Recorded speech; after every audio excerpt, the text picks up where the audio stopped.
Sesaat lagi kita ikuti Sapa Kota Tegal. Sapa Kota Tegal, info aktual pembangunan di Kota Tegal dan beragam informasi yang viral dan tren di Kota Tegal dan sekitarnya. Sapa Kota Tegal. Sapa Kota Tegal.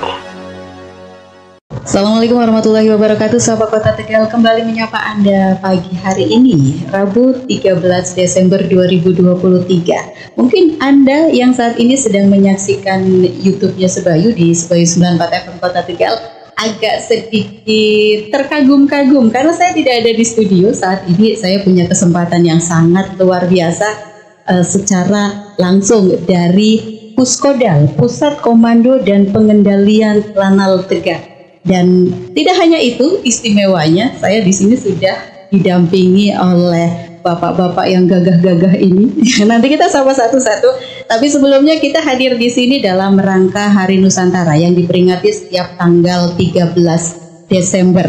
Dan Hari Nusantara ini berkaitan dengan lahirnya Deklarasi Juanda yang menjelaskan tentang wilayah kedaulatan laut Indonesia.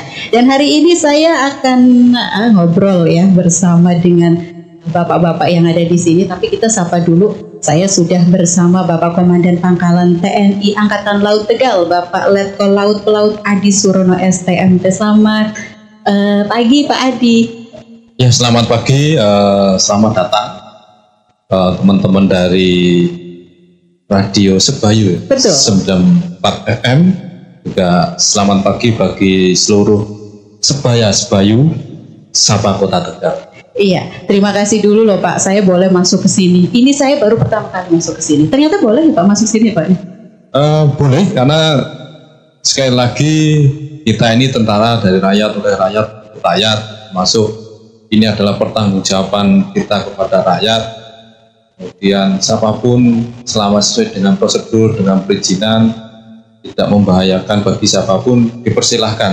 Jadi tidak hanya dari teman-teman Sebayu atau radio dari Sebayu FM sendiri, tapi juga di sini sering digunakan untuk anak sekolah SD yang sekarang ini sedang bergiat. Kemudian kemarin 2 hari yang sebelumnya dari TK Asia yang bermain di markas komando. Berarti ternyata boleh loh ini melihat gagahnya bangunan yang ada di sebelah utara Kota Tegal. Nanti kita bakal ngobrol itu, tapi Pak Adi boleh memperkenalkan rekan-rekan yang juga mendampingi di sini, monggo. Terima kasih. Pada kesempatan di pagi hari yang cerah ini saya tidak sendirian. Tentunya ada teman-teman saya yang mendampingi gitu.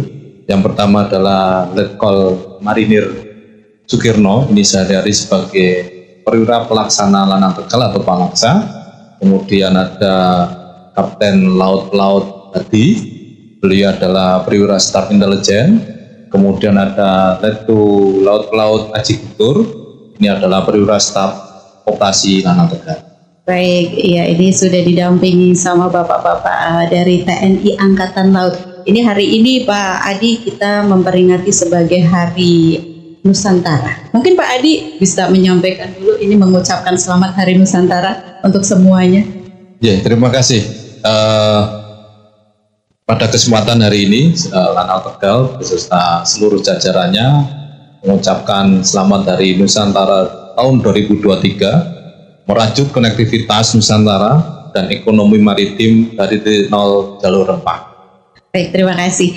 Ya, Pak Adi, sebagai masyarakat Tegal bangga sekali Pak, kita punya Pangkalan TNI Angkatan Laut yang ada di sini. Bangunannya kalau dilihat dari jauh gagah sekali. Sepertinya ini bangunan sudah sejak zaman Belanda kali ya Pak ya? Ya, betul. Lanal Tegal sendiri ini menempati bangunan peninggalan Belanda. Kemudian kalau kita flashback ke belakang, bagaimana sejarah berdirinya Angkatan Laut sendiri, Kota Tegal mempunyai peran yang sangat penting mengantar berdirinya Angkatan Laut, termasuk salah satunya adalah pendidikan di dalamnya. Di sini itu ada namanya Sekolah Angkatan Laut Tegal atau Tegal, yang ketika terjadi masih revolusi fisik, akhirnya harus berpindah ke Kalibakung. Di sana juga dihancurkan sama pihak Belanda. Akhirnya harus berpindah dari satu tempat ke tempat yang lainnya. Kemudian tadi tokoh-tokoh besar banyak dilahirkan dari Sal Tegal sendiri maupun sekolah Obser Kalibakung.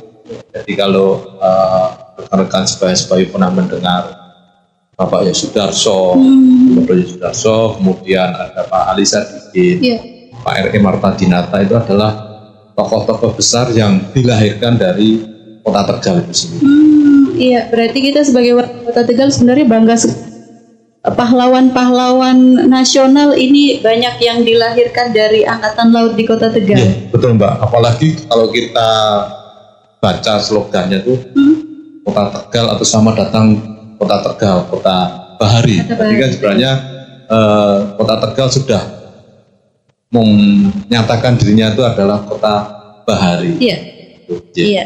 Oke, ini saya dengar juga Pak Adi ini baru loh di kota Tegal. Baru ya Pak ya? Ya benar. Baru berapa bulan Pak? Kami hampir 2 bulan, lebih tepatnya 1 bulan setengah. 1 bulan setengah ada di kota Tegal, betah ya Pak ya?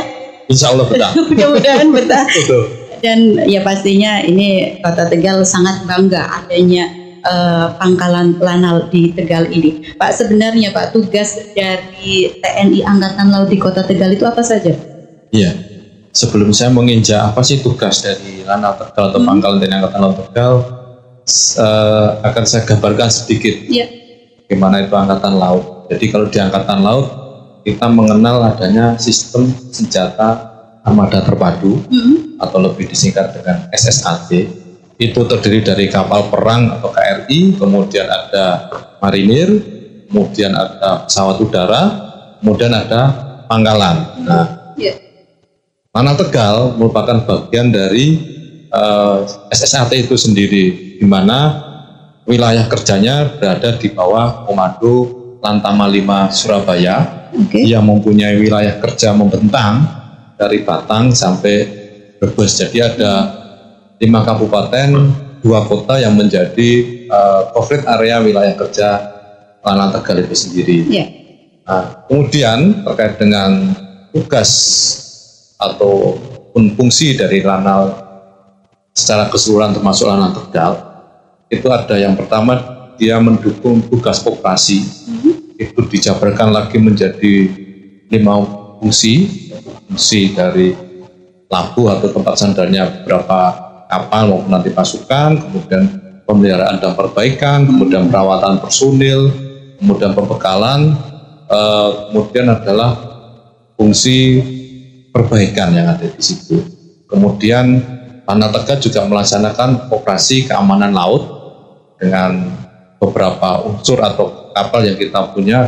Ada kapal RIP atau Skoci cepat, kemudian ada Patkamla, kemudian yang terakhir adalah Lanal Tegal mempunyai tugas untuk pemberdayaan wilayah, khususnya wilayah maritim di Lanal Tegal itu sendiri. Ya, itu tugas-tugasnya yang dilaksanakan oleh rekan-rekan di Lanal Kota Tegal ini. Nah Pak, tadi Pak Adi sudah menjelaskan tentang kita punya kapal Skoci cepat dan lain sebagainya. Itu ada di mana Pak? Jadi unsur kita baik yang Patkamla maupun kapal cepat yang Skoci cepat yang RIP itu tadi kita posisikan atau berlabuh ada di dermaga Pelindo yang setiap harinya atau dalam waktu-waktu tertentu melaksanakan patroli pengamanan baik menjadi wilayah kerjanya maupun ke alur-alur. Kemudian karena tadi juga kita sampaikan adanya pemberdayaan, dan salah satunya adalah bagaimana sih kita membangkitkan semangat bahari, bagaimana kita mengenalkan apa itu laut pada generasi muda. Kadang-kadang kegiatan anak-anak ini dengan SD, TK, selain ke Mako, mereka juga berkunjung ke kapal yang dimiliki oleh Lanal Tegal. Iya. Jadi generasi muda kita ya Pak ini bisa ya mungkin punya cita-cita kayak bapak-bapak yang ada di sini. Tapi saya mau tanya agak pribadi Pak. Pak Adi sendiri dulu memang punya cita-cita jadi Angkatan Laut? Sebenarnya kalau secara pribadi, karena saya dilahirkan dan dibesarkan bukan dari keluarga angkatan gitu ya. Sebenarnya kalau Angkatan Laut itu saya sendiri kurang begitu paham. Cuma karena dulu pernah mendengar lagu nenek moyangku seorang pelaut, nggak salahnya dong. juga jadi pelaut betul, kan gitu. betul. Jangan hanya sampai nenek moyangnya aja, Iya, tapi iya. cucunya juga boleh dari pelaut. Makanya di tahun 99 saya mencoba mendaftar di Akademi Laut. Waktu itu masih gabungan 4 angkatan, ada Abri Darat, Laut, Udara, sama kepolisian. Kita melaksanakan seleksi pada tingkat daerah. Nah, waktu itu saya pengiriman dari Kota Solo. Kemudian hampir 2 bulan di sana kita dikirim ke Magelang untuk melaksanakan seleksi pusat. Sampai akhirnya kita diumumkan ada yang masuk darat, laut, udara, serta polisi. Saya sendiri masuk di Angkatan Laut. Iya, sampai sekarang ya Pak ya. Betul. Ini bapak-bapak ini juga pasti perjuangannya panjang ya Pak untuk menjadi seorang Angkatan Betul. Laut ini. Iya, mungkin Pak Adi juga bisa menyampaikan Pak di antara pendengar atau yang saat ini sedang melihat kita. Ini pastinya kan banyak juga yang pengen atau bercita-cita pengen jadi Angkatan Laut. Apalagi Kota Tegal kita tahu sebagai kota bahari. Betul. Lihat laut terus begitu. Nah, ini kan juga pasti ada yang punya cita-cita pengen jadi Angkatan Laut. Sebenarnya kalau mau jadi Angkatan Laut, Pak, apa sih Pak yang harus dipersiapkan atau kayaknya dibutuhkan itu apa saja?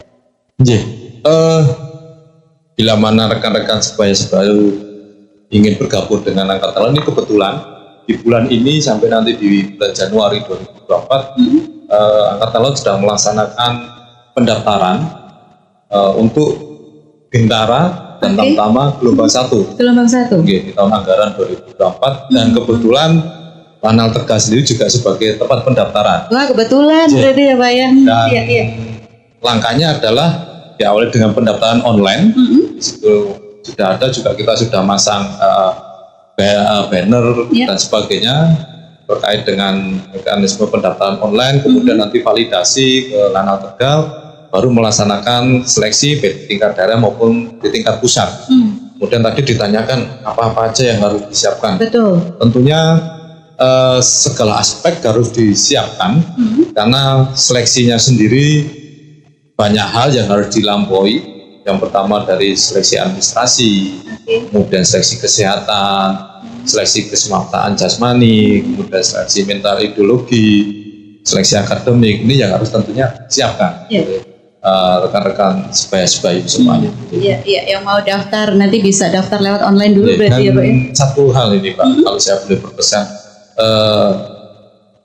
terkait dengan pendaftaran dan penerimaan Angkatan Laut, sekali lagi tidak dipungut biaya atau gratis. Bila mana ada yang mengatasnamakan panitia penerimaan, bisa diyakinkan itu hoax dan silahkan dilaporkan ke kita. Nah itu Pak Komandannya sendiri yang bilang ya. Jadi kalau misal ada iming-iming sekian dan bisa masuk, itu sebenarnya tidak benar ya Pak ya. Betul, karena sebelum saya berada di Tanah Tegal, kebetulan saya berada di Lampertau, Senin Bersama Futsal yang core-nya adalah terkait dengan rekrutmen atau penerimaan calon prajurit Taruna, Bintara maupun Tamtama. Ya. Jadi tidak dipungut biaya dan masuknya mungkin calon-calon ini Pak yang nanti punya kesempatan dan rezeki juga bisa jadi TNI Angkatan Laut. Ini memang karena kemampuan berarti ya Pak ya? Iya. Oke, ini saya tadi sudah dikode Pak, waktunya ternyata tidak terasa. Iya, betul makanya. Tapi nanti mungkin lain waktu Pak Adi bisa main ke sana gantian. Saya sudah diizinkan main ke sini. Nanti Pak Adi bisa datang ke studionya Sebaya FM. Tapi sebelum kita tutup pagi hari ini, mungkin Pak Adi bisa menyampaikan, Indonesia ini kan sebagai negara maritim yang sangat luas Pak. Betul. Dan kita semuanya pasti ingin sekali menjaga keutuhan NKRI. Nah, bagaimana langkah dari TNI Angkatan Laut untuk menjaga keamanan dan keutuhan ini? Sebelum saya menjawab yang ditanyakan itu, karena tadi judulnya adalah kita dalam rangka Hari Nusantara, deklarasi Juanda gitu kan, yang sejarahnya dulu laut teritorial kita itu berjarak hanya 3 mil. Sehingga apa yang terjadi? Yang terjadi adalah antara Pulau Jawa dengan Pulau Kalimantan terdapat laut bebas. Jadi dengan laut bebas konsekuensinya adalah semua kapal bebas berlayar di sini. Dan atas inisiasi dari Perdana Menteri Juanda waktu itu, dia mendeklarasikan bahwasanya laut teritorial itu adalah 12 mil. Jadi tidak ada laut bebas di antara pulau-pulau itu. Kemudian istilahnya sudah mulai dibetulkan bahwa laut itu sebagai pemersatu penghubung, bukan pemisah. Oke. Jadi antara Jawa, Kalimantan, Sulawesi dihubungkan dengan laut. Nah, terkait dengan tugas TNI AL itu ada namanya tugas OMP dan OSP, kemudian terkait dengan pengamanan laut tadi kita sampaikan kita ada namanya operasi sepanjang tahun.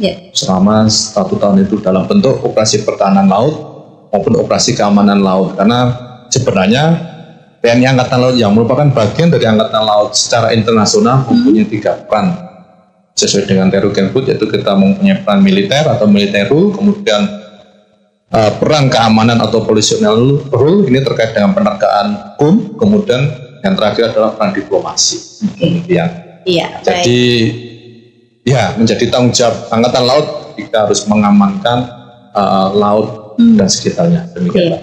Berarti laut sekarang bukan pemisah antar pulau, tapi sekarang menjadi penghubung, penghubung. Betul. Baik, terima kasih Pak Adi sudah bersedia untuk ngobrol bareng sama kita di sini di Sapa Kota Tegal. Satu kehormatan sekali untuk saya. Terima kasih Pak. Sama-sama. Dan ternyata di sini ada juga kegiatan-kegiatan dari anak-anak sekolah ternyata tadi. Betul. Saya lihat ini bisa menjadi tempat juga untuk pramukanya juga Pak Sakabahari ya Pak ya. Ini juga luar biasa. Nanti suatu saat kita ngobrol kembali ya Pak ya. Karena sepertinya masih banyak sekali yang ingin disampaikan dan ingin diobrolin, tapi memang terbatas waktu. Jadi nanti lain waktu Pak Adi bisa kembali menyapa pendengar Sebaya FM dimanapun. Baik Sebaya-Sebayu, saatnya Sapa Kota Tegal pagi hari ini dalam rangka Hari Nusantara 2023 Niki sudahi. Terima kasih. Wassalamualaikum warahmatullahi wabarakatuh. Let's go. This is your radio, your station. Terima kasih. Anda baru saja mengikuti Sapa Kota Tegal. Anda bisa menyimak semua siaran tunda Sapa Pagi Kota Tegal di media sosial Sebayu FM Kota Tegal.